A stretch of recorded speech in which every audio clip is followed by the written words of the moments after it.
بسم الله الرحمن الرحيم، وبه نستعين، ونصلي ونسلم على سيدنا محمد وعلى آله وصحبه أجمعين.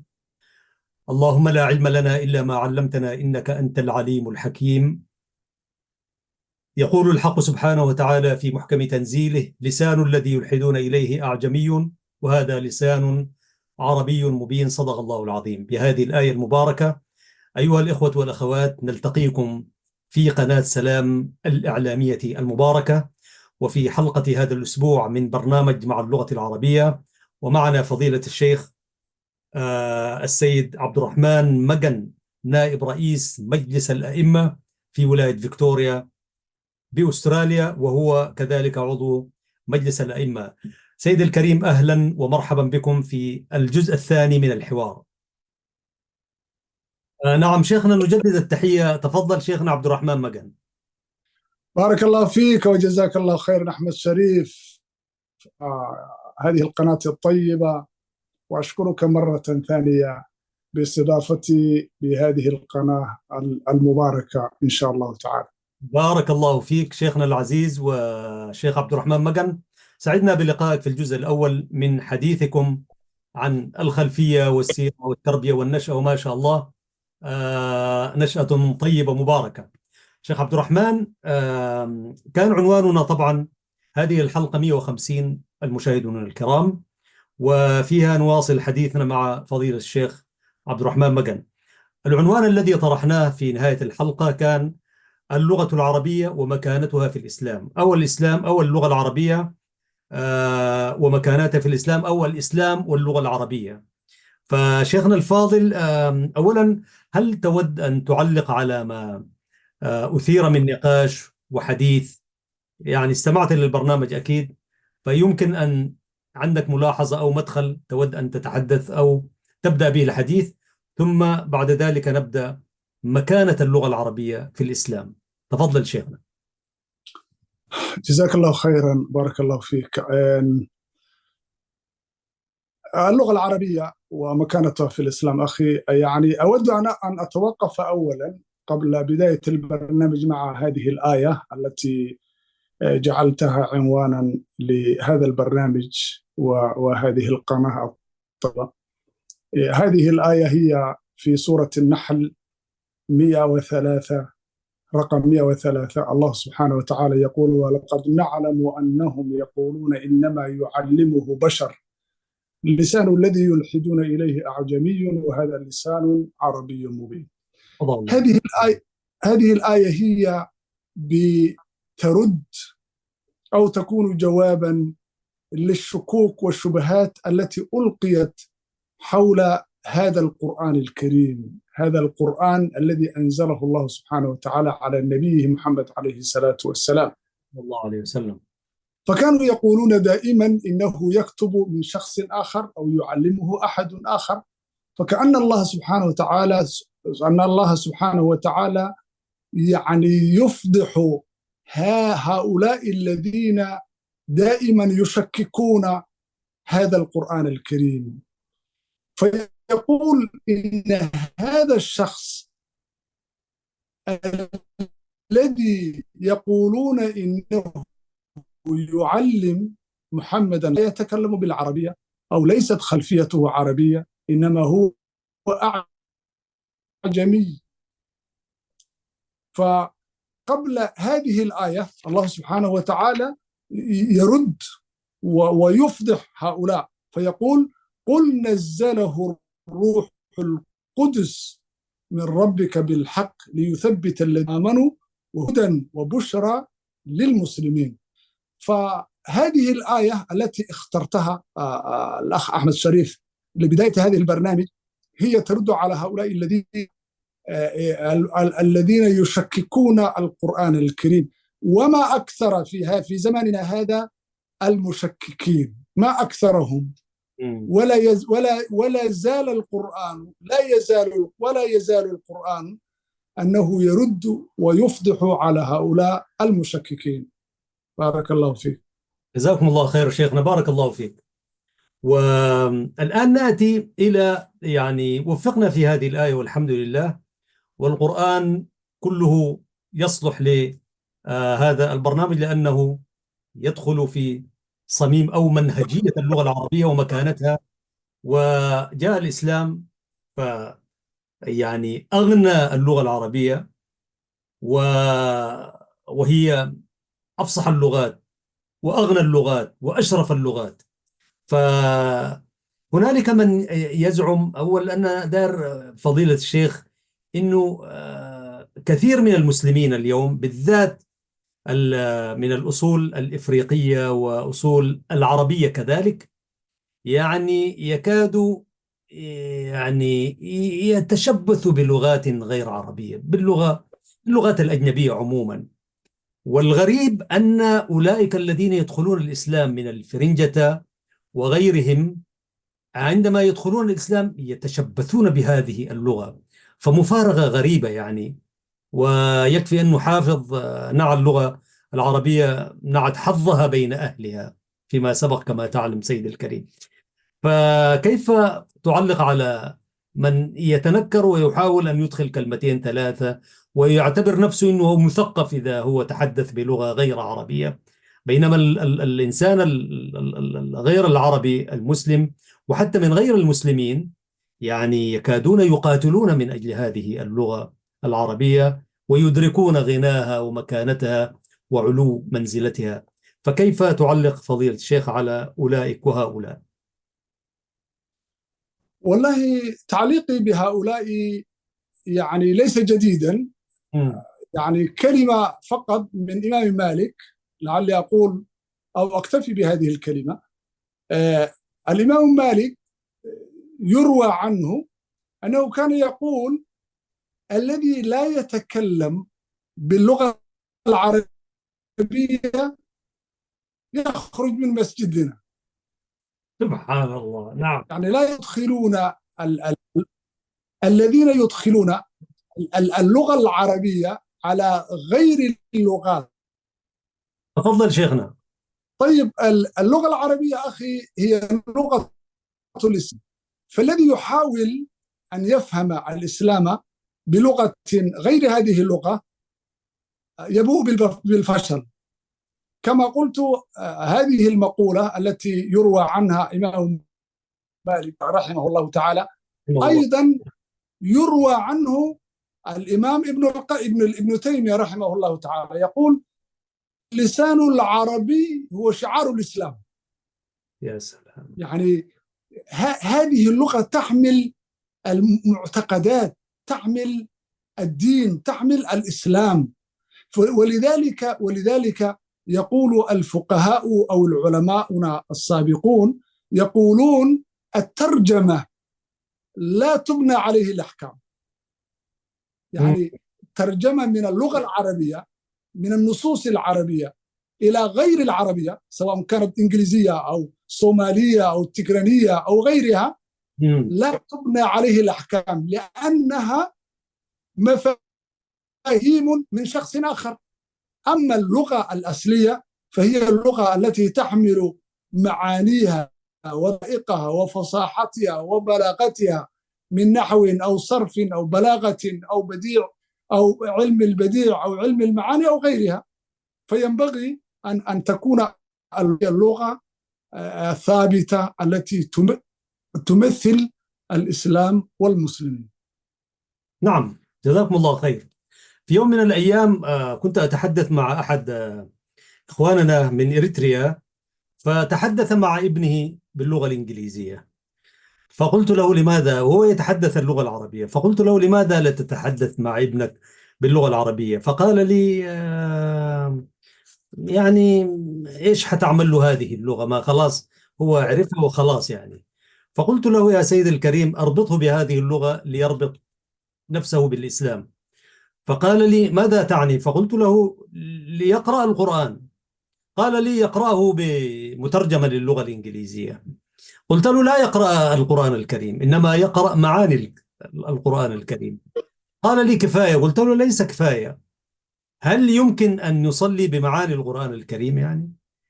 يعني ترجمة باللغة الإنجليزية، فيقول الدخول إلى الصلاة باللغة العربية والخروج منها باللغة العربية وما بين الدخول والخروج صحيح. لغة عربية صرفة أيا كانت اللغة. فقلت له يا سيدي الكريم هذا ليس. فقلت له يعني أنت مع الأسف الشديد يقرأ ابنك القرآن باللغة العربية؟ قال لا يقرأه. قلت له لا يقرأ القرآن، هو يقرأ معاني القرآن الكريم، ومعاني القرآن الكريم ليست هي القرآن الكريم كما نزل. وتحدثتم فضيلتكم بارك الله فيكم شيخنا.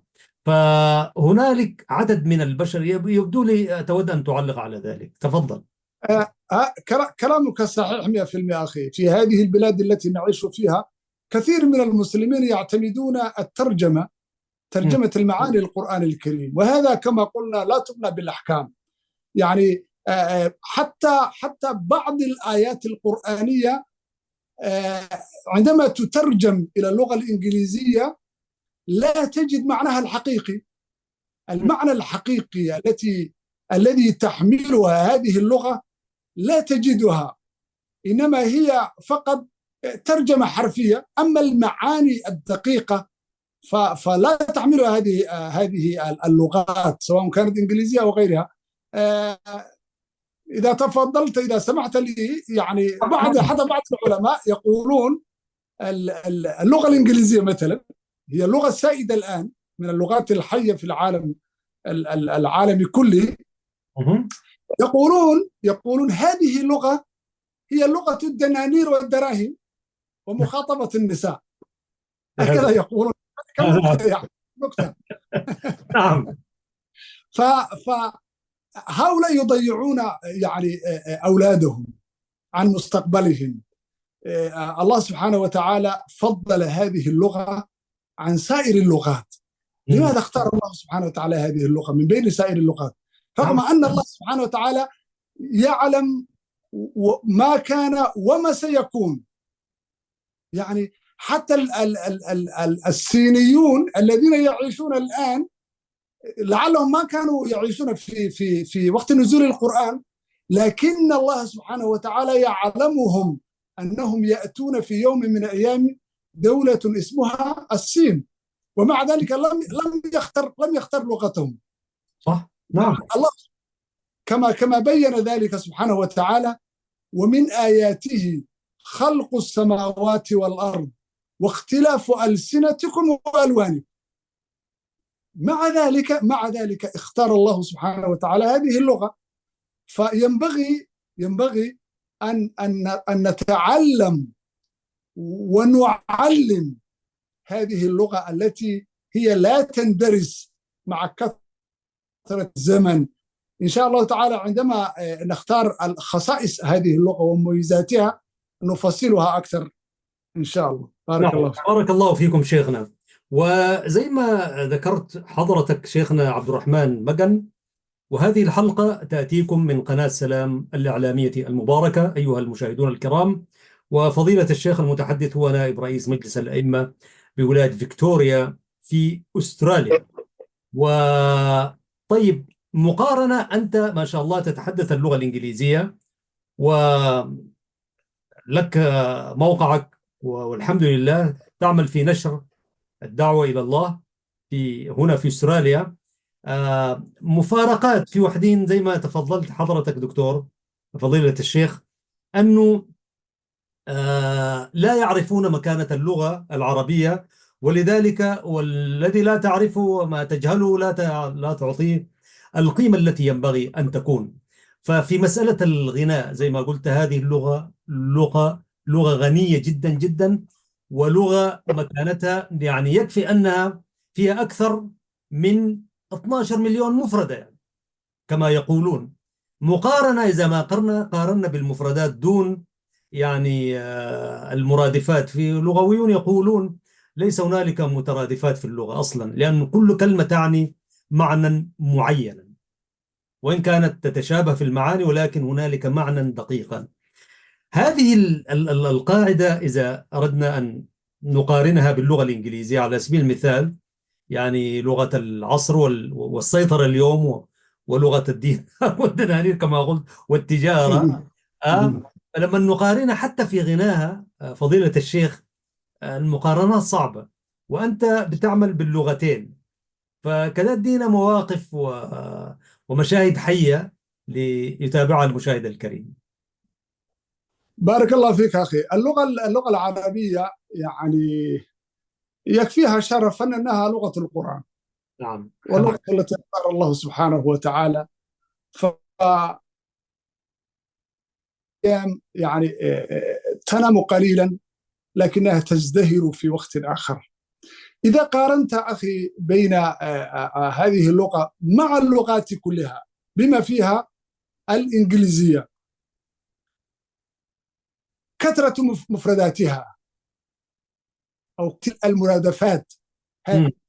هذه، مثلا العسل فقط يقال العسل له 80 اسما في اللغة العربية، الثعلب 200 اسم، الأسد 500 اسم، السيف 1000 اسم، كلمة النور 11 اسم، كلمة الظلام 52، الشمس 29 اسم، السحاب 50 اسما، وحتى قيل كلمة الخمر أكثر من 1000 اسم، كلمة الناقة في اللغة العربية 255 اسما.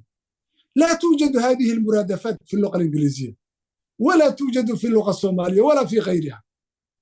فلها معاني. حتى لو قرأت كتاب الفروق اللغوية، كتاب الفروق اللغوية لابن هلال العسكري، الإمام ابن هلال العسكري، تجد هذه المرادفات كلها وهذه المفارقات بينها وبين اللغات الأخرى. نعم. بما في ذلك أكثر من ذلك، اللغة العربية دائما هي لغة القرآن كما قلنا وكما هو معروف. القرآن أخي هو يتكون 30 جزءا نعم. و114 سورة، وأكثر من 6,000 آية، نعم. أكثر من 77,000 كلمة، أكثر من 300,000 حرف. تصور هذه الكلمات وهذه الحروف وهذه الأجزاء الذي يحفظ، تصور كيف تكون عقليته، وكيف يكون لسانه، كيف يكون لسانه مدرب. لذلك الذي الجاهلية في وقت الجاهلية الذين كانوا يعرفون اللغة بفصاحتها وبلاغتها وبشعرها ما كانوا يحتاجون إلى ترجمة بلغة القرآن الكريم، ما كانوا يحتاجون، لأنهم كانوا يعرفون، رغم أنهم كانوا كفار، رغم أنهم كانوا مشركين، كانوا يعرفون ما تحمله هذه الكلمة. لذلك يروى أن أعرابيا صلى مع إمام يصلي في المسجد، فقرأ الإمام بعض الآيات في سورة المائدة، فقال: والسارق والسارقة فاقطعوا أيديهما جزاء بما كسبا نكالا من الله والله غفور رحيم. فالأعرابي ما كان يعرف القرآن، إنما كان يعرف اللغة العربية، فصححه وقال: والسارق والسارقة فاقطعوا أيديهما جزاء بما كسبا نكالا من الله والله عزيز حكيم. لأن الإمام قرأ والله غفور رحيم. فلما سلم الإمام عن الصلاة قال له: من الذي كان يصححني؟ قال له: أنا. قال: أنت تحفظ القرآن؟ قال: لا. قال: كيف عرفت؟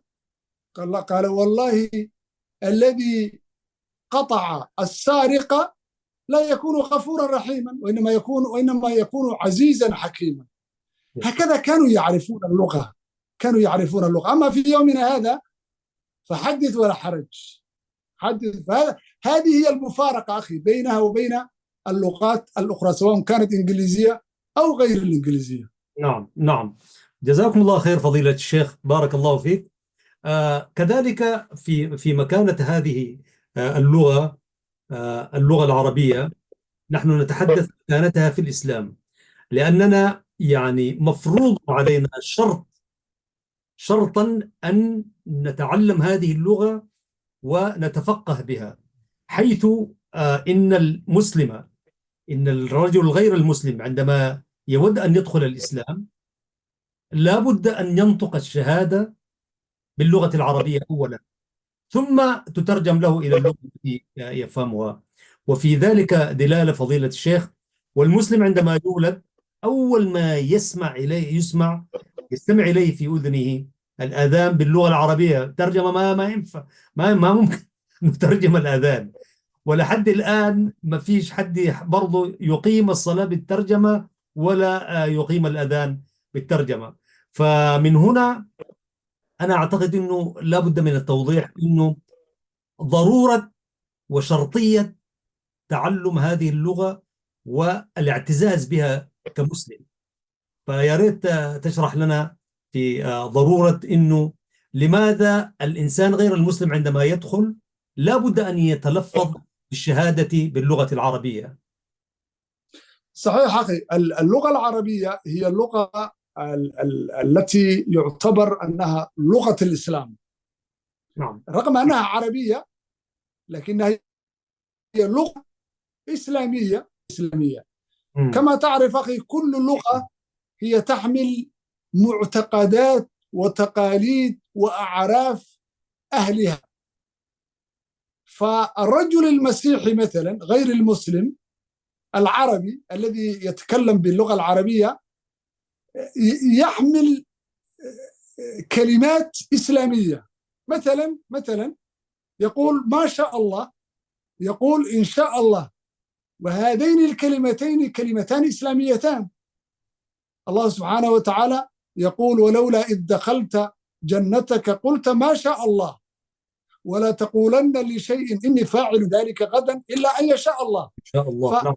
يعني هذه اللغة تحمل يعني عقيدة، تحمل المعتقدات، تحمل دين، وهو الدين الإسلامي.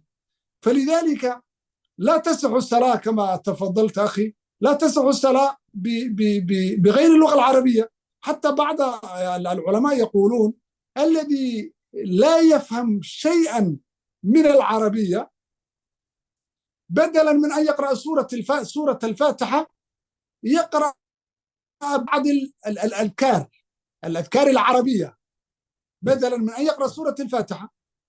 والنبي صلى الله عليه وسلم يقول يعني الصلاة التي تصلى بغير سورة الفاتحة لا تصح. نعم. لا تصح هذه الصلاة.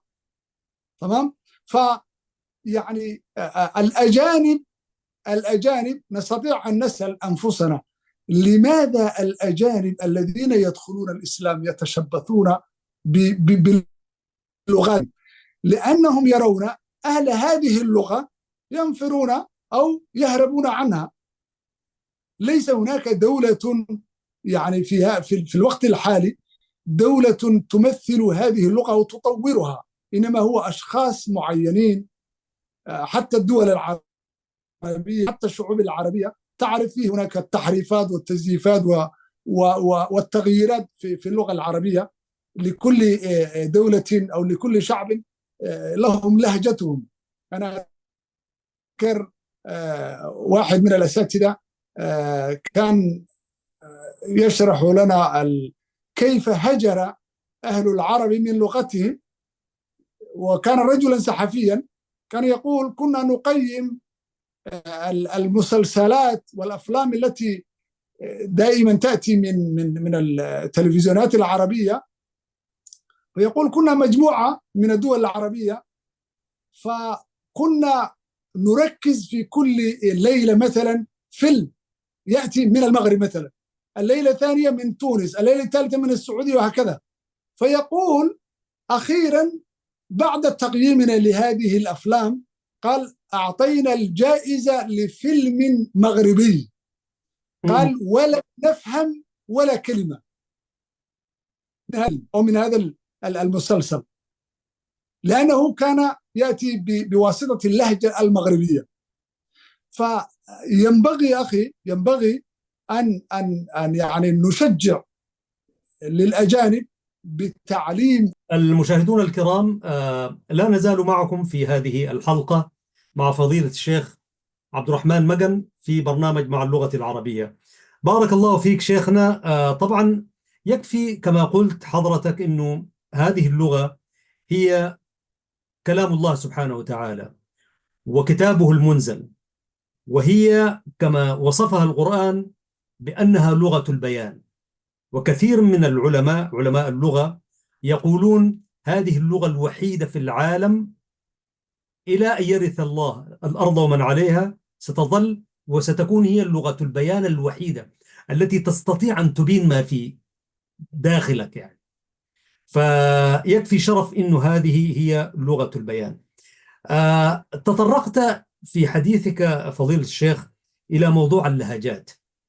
يعني مع الأسف الشديد هنالك نشرات إخبارية اليوم بلهجات، بلهجات محلية، يعني إن لم تكن من بين تلك اللهجة لا تكاد تستطيع أن تفهم.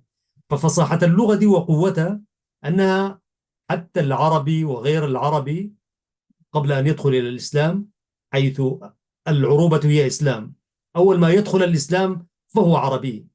فخطورة اللهجات على اللغة العربية فضيلة الشيخ، هنالك من يحاول، وأعني هناك في المنطقة العربية يعني، والترويج للهجات وما إلى ذلك، وهي مدرسة قديمة وفكرة ومشروع خطير، ولكنه ليس له مقاومة مع اللغة، لكنه يزعزع قناعات بعض الذين لا يعرفون سر هذه اللغة وجمالها. تفضل فضيلة الشيخ. خطورة هذه اللهجات أخي هي يعني خطورة كبيرة على اللغة العربية الأصل.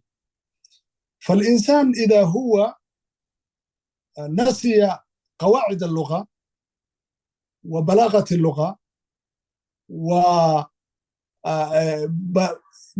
اللغة من صرفها ونحوها، ويميل إلى اللهجة المحلية، فإنه لا يفهم أصلا مقصود اللغة في القرآن وفي النصوص الشرعية. أعطيك مثال واحد. تفضل.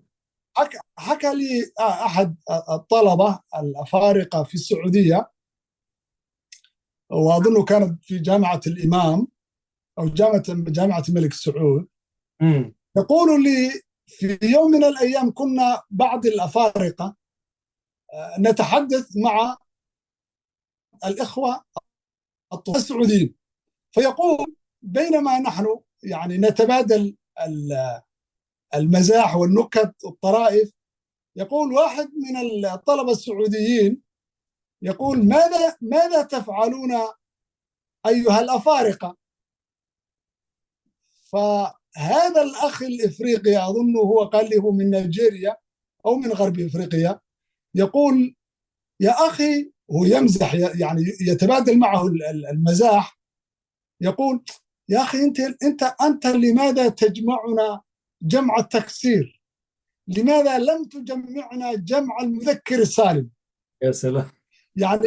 يعني إذا قلت الأفارقة هي جمع التكسير، والإفريقيون هي جمع المذكر السالم. نعم. فيقول أنت لماذا تكسرنا جمع التكسير؟ هذا الطالب السعودي رغم أنه يقول أنا عربي لم يفهم ما هو الفرق بين جمع التكسير وجمع المذكر السالم. نعم. هذه من أبسط خطورة اللهجات التي دخلت في هذه اللغة العربية. فهذه المشكلة التي يعاني بها أهلها. أنت إذا ما تكلمت بلغة العربية الفصحى قلما تجد من يفهمك. وهناك من يستهزئ منك. حتى بعضهم يظن أنك تقرأ القرآن ويقول صدق الله العظيم. استهتار. هذه المشكلة. نعم. هذه المشكلة. نعم. ما بالك بالأجانب، هؤلاء الذين يقولون نحن عرب، ما بالك بالأجانب. مقابل ذلك أخي غير العرب بعضهم، لا أقول كلهم، يعني يكرهون هذه اللغة لأنهم يرون أن أهل هذه اللغة يعني كأنهم يخجلون عنها، مم. فلا يهتمون بها، لا يهتمون بهذه اللغة. لكن كما قلنا هذه اللغة هي تكون اللغة الثابتة والراسخة والمحفوظة والراقية بالتعبير، وإنها لا تنفك عن الإسلام. وقد يقول علماؤنا تكون هي لغة أهل الجنة. أهل نعم. الجنة يعني يتحدثون باللغة العربية. اللغة العربية هذه هي خطورة اللهجات أخي، بهذه مع هذه اللغة الفصيحة. وتفسيرا منطقيا فضيلة الشيخ لو سمحت لي، أن في الجنة يعني هي النعمة الأبدية، وفي النعمة الأبدية لابد أن تكون هنالك أدوات أو أداة لغوية أن تعبر بها عن ذلك النعيم، أن تبين بها ما في نفسك من ما تحتاجه، فيها ما لا عين رأت ولا أذن سمعت ولا خطر على قلب بشر. وبالتالي طالما في الجنة ونعيمها، وإن شاء الله ربنا يجمعنا وإياك فيها والمشاهدين الكرام بحوله تعالى، طالما الجنة فيها ذلك النعيم ولا نعيم بدون تبيين، وما دام هي لغة البيان الوحيدة، قطعا أنها ستكون لغة أهل الجنة في الجنة، حتى بالتفسير المنطقي والموضوعي فضيلة الشيخ. صحيح أنا صحيح. أحكي لك فضيلة الشيخ ذات يوم في مصر العربية يعني، فكنت متجه إلى جامعة القاهرة وراكب الميني باص يعني، فكنت يعني دار أقابل المشرف على رسالة الماجستير. فتعلم أن الباحث هو يعني وقاعد أكتب رسالة الماجستير بلغة عربية فصيحة يعني، فأنت في بالك ذلك الفصل وتلك الأطروحة والحذف والإضافة وما إلى ذلك. فكنت جالس في المينيباص في المقدمة يعني، فجاءني عدد من الطلاب شباب هم ماشيين إلى جامعة القاهرة، وساعتها الحادثة هذه أو الواقعة في منطقة السيدة زينب. فقال لي أحدهم بلهجة مصرية: يا باشا المينيباص ده الميكرو ده ماشي الجامعة وكده. فأنا كنت سارح فقلت له: أعتقد ذلك. فعلى الفور على الطريقة المصرية: أنت تعتقد. وصاحبه قال له: إنه يعتقد. لماذا يعتقد ولماذا تعتقد؟ تعال. فعملوها نكتة. فأنا بديت أضحك كثير. هسه دعه يعتقد، فلماذا يعتقد زي المسلسلات وكذا. صحيح صحيح. فلا برضو موجود أنت عندما تتحدث الفصحى هنالك من يستهزئ بها. صحيح. تفضل فضيلة الشيخ. نعم، ربما لديك برضو شيء من ذلك. والله ما أكثرها مثل هذه النكت وهذه يعني الفكاهات بما يتعلق اللهجات واللغة العربية. يحضرني في يوم من الأيام كنا طلاب في الأزهر، مهم. الله يرحمه دكتور محمد عمارة. كان الله عنده رحمة كان الله عليه. رجل نعم. يعني مفكر إسلامي ومتقن باللغة العربية أيضا، الله أكبر، رحمة الله عليه. وله مؤلفات كثيرة رحمة الله عليه. فكان يلقي محاضرة لبعض الأفارقة في جامعة الأزهر. فسبحان الله كأنه كان يريد أن يغير أفكارهم، لأنهم كانوا يرون أنفسهم أنهم غير العرب، فأقنعهم أنهم هم العرب طالما هم يتحدثون باللغة العربية. نعم. اللغة العربية يعني أقنعهم أنهم يعني عرب، أصل العرب. فعندما انتهت المحاضرة اقتنعوا، لكن كل واحد يستغرب يقول: يا أخي أنا نيجيري وأنا عربي، هكذا يقولون. مم. فهذه أخي بين من يحاربها وبين من يهرب عنها، هذه هي اللغة العربية. لكن كما ضمن الله سبحانه وتعالى في قرآنه: والقرآن محفوظ نعم. كذلك اللغة العربية محفوظة، نعم. إنا نحن نزلنا الذكر وإنا له لحافظون.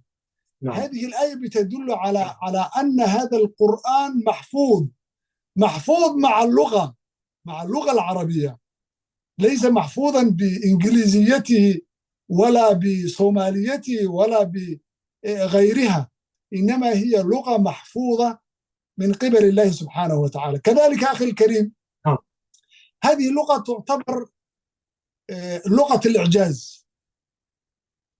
لغة الإعجاز، أنت تعرف العرب قبل الإسلام كانوا يتفاخرون بفصاحة هذه اللغة وببلاغتها وبشعرها وبغنائها، فكانوا يتواعدون في بعض الأسواق العالمية آنذاك، وتأتي كل قبيلة وتأتي بأشعارها وبآدابها، يعني لغة الأدب. فجاء القرآن الكريم وهو يتحدى، رغم أنهم يعرفون اللغة بدقتها وبفصاحتها وببلاغتها، يتحدى فيقول فأتوا بسورة من مثله، ويقول فأتوا ب10 صور مثله، ويقول قل لئن اجتمعت الإنس والجن على أن يأتوا بمثل هذا القرآن لا يأتون بمثله ولو كان بعضهم لبعض ظهيرا. هكذا يعني تعتبر هذه اللغة لغة الإعجاز، لغة فيها إعجاز، معجزة للرسول صلى الله عليه وسلم، نعم. ومعجزة لأهل هذه الأمة، معجزة. يعني الإنسان الأجنبي عندما يقرأ الإنجليزية قد يفهم بصفة عامة، لكن عندما يعرف اللغة بقواعدها ويذهب إلى أماكن التي يدرس فيها ويتعلم ويرجع بعد ذلك كأنه يرجع إنسانا آخر غير الإنسان الذي أسلم قبل سنوات. هكذا يروون هؤلاء الأجانب الذين يدخلون الإسلام في دين الله أفواجا. فهذه اللغة تعتبر لغة الإعجاز، لغة أعطاها الله سبحانه وتعالى النبي الله محمد عليه الصلاة والسلام لكي يتحدى على هؤلاء. أيضا أخي، هذه اللغة رغم أنها ليست لها من يمثلها الآن، لكنها لغة لا تتغير. أعطيك مثال واحد أخي، اللغة الإنجليزية مثلا، اللغة الإنجليزية حروفها ونطقها يتغير، يختلف. مثلا حتى اسمك، لو تتكلم مع واحد ويقول لك ما اسمك وتعطيه اسمك، يقول لك كيف أكتبها؟ can you spelling your name؟ اسمك لا يستطيع أن يكتبها كما ينطق. لكن اللغة العربية هي لا تختلف بنطقها وبكتابتها. يعني الإنجليزية علمونا في الأبجدياتها كلمة السي علمونا أنها تنطق بالسي، لكن تعال عندما تكتب مثلا القطة ماذا تقول؟ لا تقول سي، إنما تقول كات. وأنت تعلمت في الأبجديات كلمة يعني حرف السي، لكن في هذا الاستعمال بهذا الحيوان تنطق بكا، فتقول كات، لا تقول سات. نعم. هذه هي اللغة التي تعتبر لغة ثابتة. كذلك الذين كتبوا أو مثلا يقال أنهم كانوا رواد في هذه اللغة الإنجليزية، منهم واحد اسمه شكسبير مثلا، الشاعر. نعم. هذا الإنسان الشاعر المعروف، أيوة، هذا الإنسان لو كان حيا اليوم ما كان يفهم الإنجليزية التي تداول الآن، لأن اللغة الإنجليزية تغيرت. أما اللغة العربية رغم المرور عليها بمئات السنين بل بآلاف السنين لم تتغير، لغة ثابتة وراسخة وتستوعب مستجدات العصر. نعم، تستوعب مستجدات العصر. تتغير مع تغيرات العصر وتنسجم. فهذه هي اللغة أخي، بارك الله فيك. نعم. فضيلة الشيخ، طبعا عندك لقاء، وأنا أشكرك أنك أنت اقتطعت من زمنك وتحدثت إلينا، فسنطلق سراحك فضيلة الشيخ لأنه عندك موعد. لكن هل تتفضل لنا بلقاء ثالث فضيلة الشيخ؟ لا بأس. جزاكم الله خير، وفي ميزان لا بأس. حسناتك إن شاء الله. في محاور بارك الله. كثيرة إن شاء الله سنتحدث وإياك بعد فضل الله سبحانه وتعالى أن يجمعنا بك مرة أخرى في هذه اللغة الشريفة، لغة القرآن ولغة أهل الجنة في الجنة، ولغة الإعجاز والتحدي والبيان. إن شاء الله في الحلقة المقبلة سنتحدث في هذا وذاك. أيها الإخوة المشاهدون، نحييكم مرة ثانية من قناة سلام الإعلامية المباركة. كان معنا فضيلة الشيخ عبد الرحمن مجن، نائب رئيس مجلس الأئمة بولاية فيكتوريا في أستراليا هنا، وكانت هذه الحلقة رقم 150 بفضل الله وبرحمته. وكان حديثنا اليوم عن اللغة العربية ومكانتها في الإسلام. ألتقيكم بحوله تعالى مع فريق العمل الذي يخرج هذه الحلقة بالثوب الذي ترونه، لهم جزيل الشكر. نلتقيكم إن شاء الله في الحلقة القادمة. حتى ذلكم الحين أيضا نردد قوله تعالى: لسان الذي يلحدون إليه أعجمي وهذا لسان عربي مبين. صدق الله العظيم. ويقول الشاعر: الحي حي من حياة لسانه فإذا أبيد من اللسان أبيد. نلتقيكم إن شاء الله في الأسبوع المقبل. السلام عليكم ورحمة الله تعالى وبركاته.